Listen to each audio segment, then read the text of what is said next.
उनकी डिलीवरी को नज़र में रख के और उनके फेलियर्स को नज़र में रख के इस बार बडगाम की आवाम पीपल्स डेमोक्रेटिक पार्टी के कैंडिडेट आगा मुंतजर साहब को कामयाब करेगी। हमें पूरी उम्मीद है और यहाँ के माहौल में भी कहीं ना कहीं ये नजर आता है that people want to send out a message to Umar Abdullah साहब that the mandate you have been assigned by the people of Jammu and Kashmir, ना आप उस पर डिलीवर कर पा रहे हैं, ना आप उस पर काम कर पा रहे हैं। और forget about the larger political aspirations on the governance front. This government is a complete failure, from electricity to unemployment to reservation issue, or from issues of pani, sadak, bijli.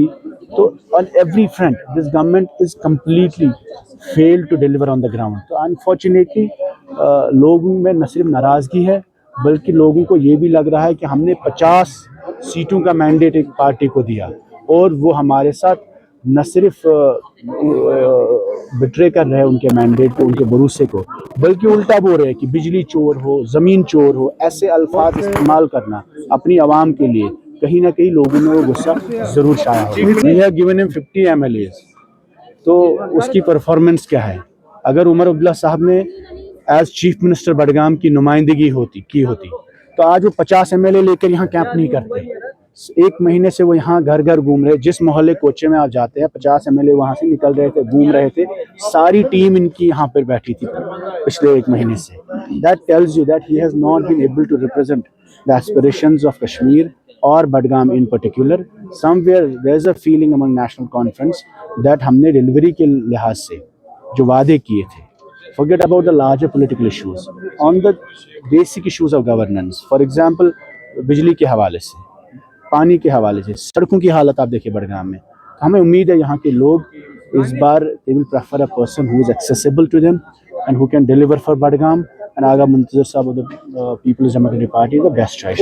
देखिए इस स्टेटमेंट से ही वाज़िया होता है कि उमर अब्दुल्ला साहब voters को डरा रहे हैं, and he is trying to threaten and create an atmosphere कि जो मेरे साथ नहीं चलेगा हम उनके खिलाफ, हम उनके काम नहीं करेंगे। तो उससे वाज़िया होता है कहीं ना कहीं उनने एक्सेप्ट किया है कि लोगों के एस्पिरेशंस और सपोर्ट उनके साथ नहीं है। उमर साहब तो अभी 4 दिन पहले PDP से वोट लिए हैं राज्यसभा में, तो उनको जब सपोर्ट चाहिए PDP के साथ बात भी करते हैं, महबूब जी से सपोर्ट भी लेते हैं, और जो ही इलेक्शन का माहौल आता है उनके स्टेटमेंट्स बदल जाते हैं। पार्लियामेंट तक उनकी अलायंस PDP के साथ थी, असेंबली तक उनकी अलायंस PDP के साथ, कल राज्यसभा में इलेक्शन, उस वक्त उनको PDP की ज़रूरत थी। अचानक जो ही ग्राउंड पे इलेक्शंस होने लगते हैं तो वो एलिगेशंस, मुझे बताइए लोगों ने 50 सीटें इस हुकूमत को दी है, इसलिए नहीं दी आप BJP के खिलाफ जो लड़ाई लड़नी है उसको छोड़कर आप PDP के प्रेसिडेंट महबूब जी के खिलाफ जंग का ऐलान करें या PDP के कैंडिडेट्स के खिलाफ आप लड़ाई करें। This party has been assigned to fight for the rights of people of Jammu and Kashmir, fight for Article 370, fight for dignity of people of Jammu and Kashmir. और when I say Jammu and Kashmir, it means they will have to fight collective fight. उसमें हम लोग भी, वो ये party का जो mandate है वो सबके लिए है, उनको बात करनी चाहिए against what has happened on 5th August. This power में आने के बाद जो लड़ाई इनको दिल्ली के खिलाफ या BJP के खिलाफ लड़नी थी, इन्होंने सारा रुख PDP के खिलाफ किया है। तो इनको मैंडेट थोड़ी हमारे खिलाफ मिला है, इनको मैंडेट मिला है to fight for the rights of people of Jammu and Kashmir. उस लड़ाई को छोड़ के they are fighting with the people of Jammu and Kashmir. ये कश्मीरी आवाम को, अपने वोटर को ज़मीन चोर कहते हैं, अपने वोटर को बिजली चोर कहते हैं, अपने पार्लियामेंट मेंबर को डिसोन करते हैं, अपने MLAs के खिलाफ लड़ाइयाँ करते हैं, और खासकर PDP के खिलाफ एक मुहिम इन्होंने छेड़ दी है। जहाँ कुछ बात करो वहाँ महबूब जी के खिलाफ स्टेटमेंट्स देते हैं।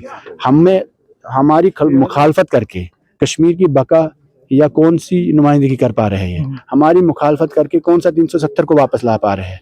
और BJP के साथ जहाँ इनको बात करनी थी, they have used the entire mandate against Peoples Democratic party.